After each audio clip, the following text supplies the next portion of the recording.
Hi friends, ಇವತ್ತು ನಾವು ತಿರುವಣ್ಣಾಮಲೈಗೆ ಹೋಗ್ತಾ ಇದ್ದೀವಿ. Malur to Hosur, Hosur to Tiruvannamalai. ಮಾಲೂರಲ್ಲಿ ಗಾಡಿ ಹಾಕ್ಬಿಟ್ಟು ತಿರ್ಗಾ ಅಲ್ಲಿಂದ ಬುಕ್ ಮಾಡ್ಕೊಂಡಿದ್ವಿ ತಿರುವಣ್ಣಾಮಲೈಗೆ. ನಾವು ಇವತ್ತು ಬಿಟ್ಟಾಗ ಟೈಮ್ ಆಗಲೇ 6:30 ಆಗಿತ್ತು, ಸಂಜೆ ಆಗಿತ್ತು. ಮಾಲೂರಲ್ಲಿ ಏನು ಮಳೆ ಇರಲಿಲ್ಲ. ಹೋಯ್ತಾ ಹೋಯ್ತಾ ಮಳೆ ಸ್ಟಾರ್ಟ್ ಆಯಿತು. 3 ತವ ಸ್ಟಾಪ್ ಮಾಡ್ಕೊಂಡು ಮಳೇಲಿ ಗಾಡಿನ ಸ್ಟಾಪ್ ಮಾಡ್ಕೊಂಡು ಹೋದೋ. ಜರ್ನಿ ಮಾತ್ರ ಸಖತ್ತಾಗಿದೆ. ಕೊನೆವರೆಗೂ ನೋಡಿ ವಿಡಿಯೋನ. ಯಾರು ಇನ್ನೂ ನನ್ನ ಚಾನಲ್ಗೆ ಸಬ್ಸ್ಕ್ರೈಬ್ ಆಗಿಲ್ವೋ ಅವರು ಸಬ್ಸ್ಕ್ರೈಬ್ ಆಗಿ ಪ್ಲೀಸ್.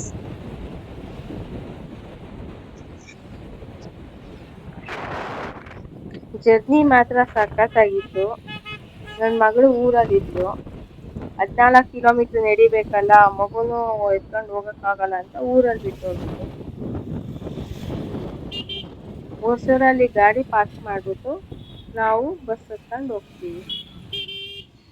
ಈ ತಿರುವಣ್ಣಾಮಲೈನ ವಿಶೇಷ ಏನೆಂದರೆ ಶಿವನು ಅಗ್ನಿಲಿಂಗವಾಗಿ ಪೂಜಿಸುತ್ತಾರೆ. ಅಗ್ನಿಲಿಂಗ ಎಂದು ಏಕೆ ಬಂದಿತು ಅಂದರೆ, ದಂತಕಥೆಯ ಪ್ರಕಾರ ಬ್ರಹ್ಮ ವಿಷ್ಣು ಯಾರು ಸರ್ವೋಚ್ಚರು ಎಂದು ವಾದಿಸುತ್ತಿರುವಾಗ ವಿವಾದವನ್ನು ಪರಿಹರಿಸಲು ಶಿವನು ನಂತರ ಪ್ರಜ್ವಲಿಸಿದ ಬೆಳಕಿನ ಸ್ತಂಭವಾಗಿ ಕಾಣಿಸಿಕೊಂಡನು. ಇದರ ಮೂಲ ಕಲ್ಲು 9ನೇ ಶತಮಾನದ ಚೋಳ ರಾಜವಂಶಕ್ಕೆ ಸೇರಿತು. ನಂತರ 13-17ನೇ ಶತಮಾನಗಳ ನಡುವೆ ವಿಜಯನಗರದ ಆಡಳಿತದಿಂದ ವ್ಯಾಪಕ ವಿಸ್ತೀರ್ಣದಲ್ಲಿ ನಿರ್ಮಿಸಲಾಯಿತು.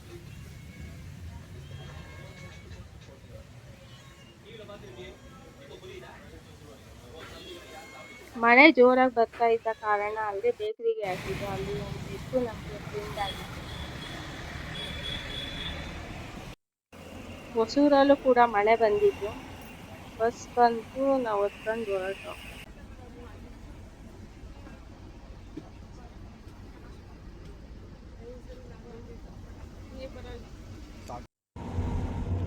ತಿರುವಣ್ಣಾಮಲೈನ ಎಂಟ್ರೆನ್ಸ್ ಬಸ್ ಹೋಗ್ತಾ ಇದೆ.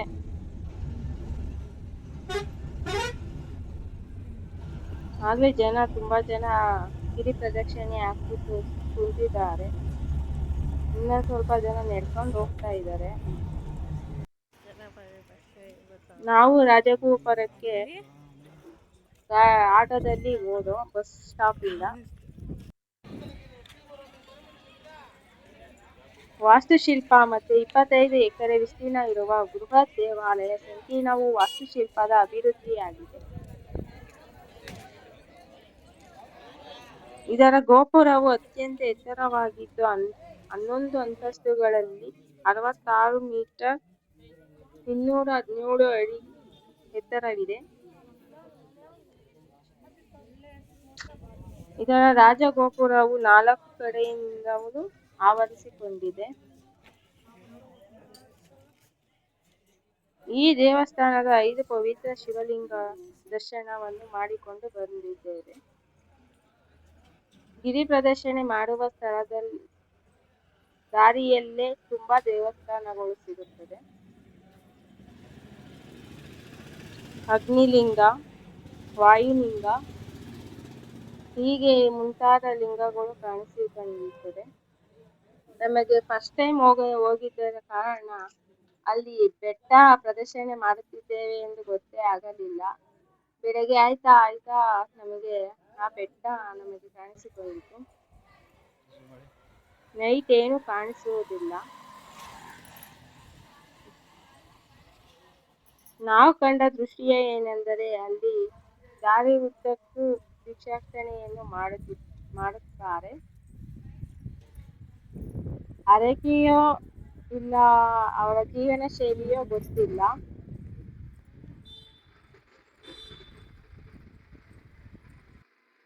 ತುಂಬಾ ಸಾಧು ಸಂತುಗಳು ತುಂಬಾ ಇದ್ದಾರೆ.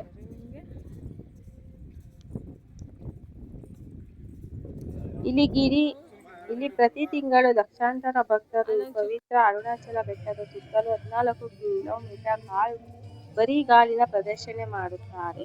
ವಿಶೇಷವಾಗಿ ಹುಣ್ಣಿಮೆಯ ರಾತ್ರಿಯಲ್ಲಿ ತುಂಬಾ ಭಕ್ತಾದಿಗಳು ಬಂದು ಸೇರುತ್ತಾರೆ.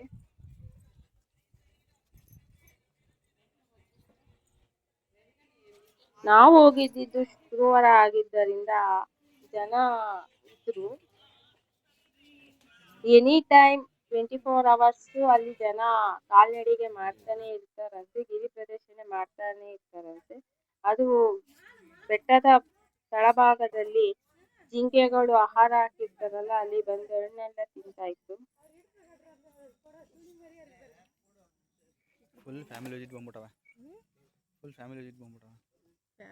ತುಂಬಾ ಚೆನ್ನಾಗಿದಾವೆ ಜಿಂಕೆಗಳು. ಮಕ್ಳು ಬರಂಗಿದ್ರೆ ಅವ್ರಿಗೂ ಟ್ರಾಲಿನೂ ಇದೆ, ಅನುಕೂಲವಿದೆ ಟ್ರಾಲಿನೂ.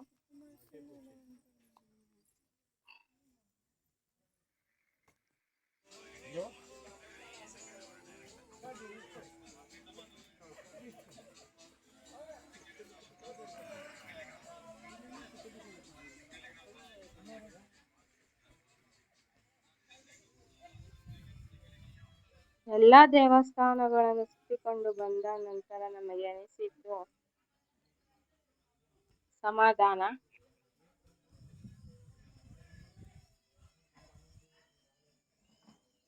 ನಮ್ ಕ್ಯಾಮ್ರಾಗೆ ಎಷ್ಟು ಕವರ್ ಆಗುತ್ತೋ ಅಷ್ಟು ಕವರ್ ಮಾಡಿದ್ದೇವೆ ದೇವಸ್ಥಾನವನ್ನು.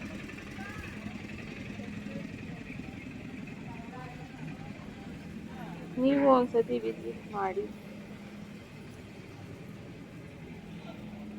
ತುಂಬಾ ಚಿಕ್ಕ ಚಿಕ್ಕ ಮಕ್ಕಳನ್ನು ಕರ್ಕೊಂಡು ಬರ್ತಾರೆ.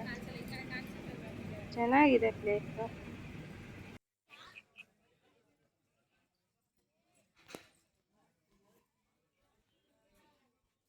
ನಾವು ಮಿಡ್ನೈಟ್ 1:30ಗೆ ಸ್ಟಾರ್ಟ್ ಮಾಡ್ದು, 6 ಗಂಟೆಗೆ ಮುಗಿಸ್ತು, 5:45.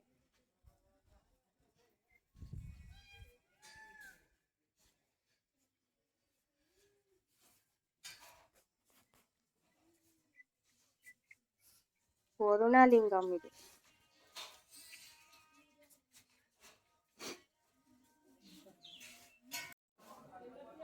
ಈ ದೇವಸ್ಥಾನದಲ್ಲಿ ವಿಶೇಷ ಏನೆಂದರೆ ಒಂದು ರುದ್ರಾಕ್ಷಿ ಮಣಿಯನ್ನು ಭಕ್ತಾದಿಗಳಿಗೆ ಕೊಡುತ್ತಾರೆ.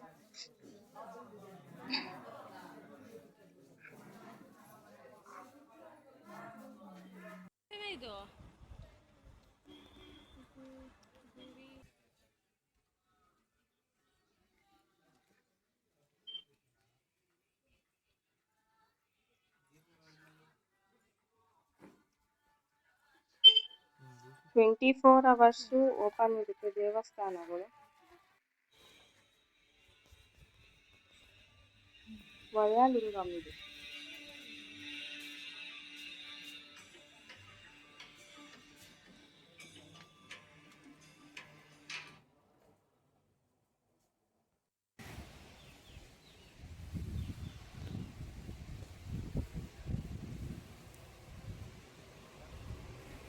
ಇವಾಗ ನೆಕ್ಸ್ಟ್ ಹೋಗ್ತಿರೋದು ಚಂದ್ರಲಿಂಗಂ.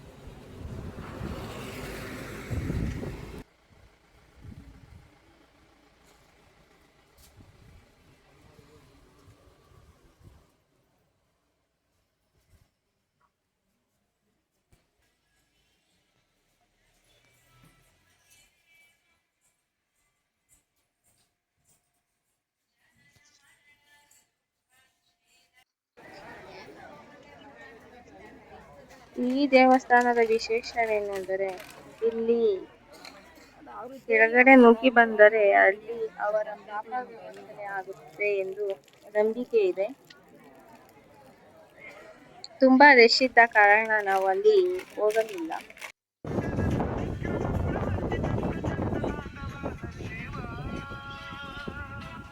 ಇದು ಲಾಸ್ಟ್ ದೇವಸ್ಥಾನ 5 ಲಿಂಗಗಳಲ್ಲಿ.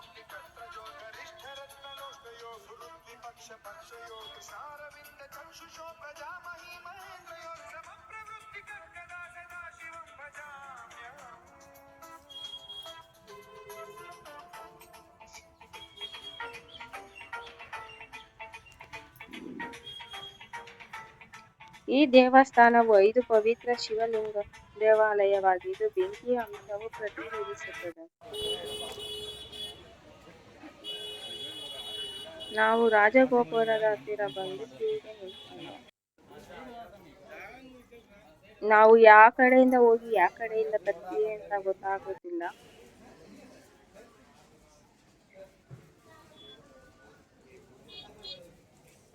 ಯಾರು ಧರ್ಮ ದರ್ಶನಕ್ಕೆ ನಿಂತ್ಕೋಬೇಡಿ.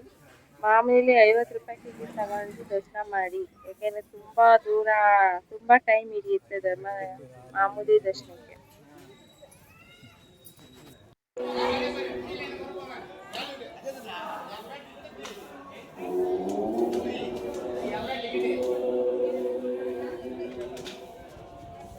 ಏನು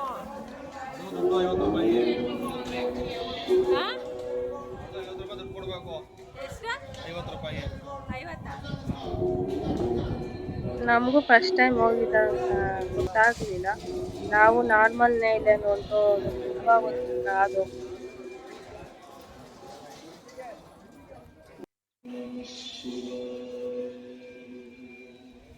ಬೆಟ್ಟ ಐತೆ ನೋಡಿ ಹಿಂದೆ. ದೇವಸ್ಥಾನ ಮುಂದೆ ಇದೆ, ಬೆಟ್ಟ ಹಿಂದೆ ಇದೆ.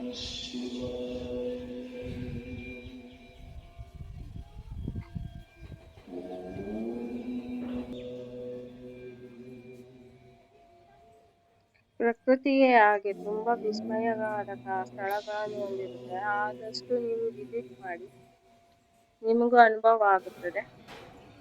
ನಮ್ಗಂತೂ ಭಾರಿ ಇಷ್ಟ.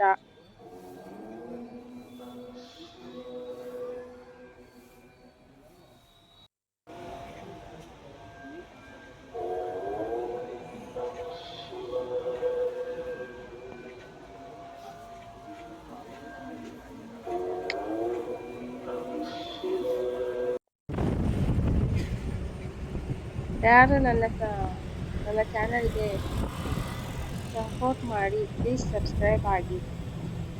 ನಾವು ಈಗ ಗೌರ್ಮೆಂಟ್ ಬಸ್ ಹತ್ಕೊಂಡು ಹೊಸೂರ್ಗೆ ಹೋಗಿ ತಿರ್ಗಾ ಬಸ್ ಸ್ಟ್ಯಾಂಡಲ್ಲಿ ಗಾಡಿ ಎತ್ಕೊಂಡು ಹೋಗ್ತೀವಿ. ಇದು ಫಾರೆಸ್ಟ್ ಏರಿಯಾ ಅಂತ ಇದೆ, ಚೆನ್ನಾಗಿದೆ. ನೈಟ್ ಹೋಗಿದ ಕಾರಣ ನಮಗೇನು ಕಾಣಿಸ್ತಿಲ್ಲ. ಮಾರ್ನಿಂಗ್ ಟೈಮ್ ಸಖತ್ತಾಗಿದೆ ನೇಚರ್ ಮಾತ್ರ. Full forest area, greenery super ಆಗಿದೆ. ಆದರೆ ಹೋಗೋತವ ಯಾರು ಪ್ಲಾಸ್ಟಿಕ್ನ ಪ್ಲೀಸ್ ಅವಾಯ್ಡ್ ಮಾಡಿ. ಯಾರು ಪ್ಲಾಸ್ಟಿಕ್ನ ಎಸಿಬೇಡಿ, ಪರಿಸರವನ್ನು ಕಾಪಾಡಿ. Thank you. Please support.